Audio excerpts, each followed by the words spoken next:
రాష్ట్రంలో రద్దు చేసిన భవన నిర్మాణ రంగ సంక్షేమ బోర్డును పునరుద్ధరణ చేసి నిర్మాణ రంగ కార్మికులను ఆదుకోవాలని ఏఐటీసీ జిల్లా ప్రధాన కార్యదర్శి సాంబశివ, ఏపీ భవన నిర్మాణ కార్మిక సంఘం జిల్లా ప్రధాన కార్యదర్శి సలీం బాషా డిమాండ్ చేశారు.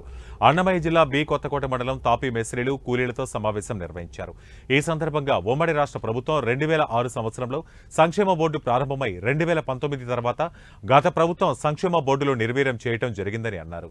కార్మిక సంక్షేమ బోర్డును పటిష్టంగా అమలు చేసి పెండింగ్లో ఉన్న 40,000 క్లెయిములు వెంటనే పరిష్కరించి ఆ తర్వాత క్లెయిములకు కూడా నిధులు మంజూరు చేసి సంక్షేమ బోర్డును కాపాడి కార్మికులను ఆదుకోవాలని రాష్ట్ర ప్రభుత్వాన్ని కోరారు.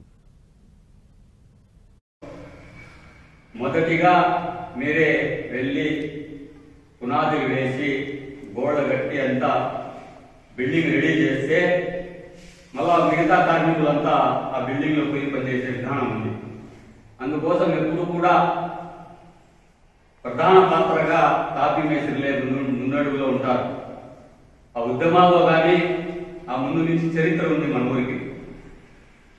ఈ రాను మనకి అప్పుడు లేబర్స్ తక్కువ ఉన్నాయి, కూలీలు తక్కువ ఉండేది, ఇష్టానుసారంగా పెద్దోళ్ళు గౌరవిస్తూ ఉంటారు. అప్పుడు ఆ గౌరవంతో అన్నా వచ్చి అన్ని దాంట్లో పాల్గొని మన సమస్యలను మనం నాయకులతో చెప్పుకొని మన సమస్యలు తీర్చుకునేదానికి ఆ పద్ధతుల్లో అప్పుడు వెళ్తా ఉన్నారు. ఈ రాను ఏమైందంటే మన కూలీలు రేట్లు పెరిగినాయి, మేస్త్రీలు మాట వినే పద్ధతిలో కూడా లేబర్స్ లేకుండా ఆ పద్ధతిలో ఉన్నారు. మన సమస్య మనం తీసుకోకుంటే ఎవరు తీర్చలేరు. మన టాపీ మేస్త్రీ యూనియన్లో మనకి ఏమన్నా పనిచేసేటప్పుడు సారలు కట్టింటారు.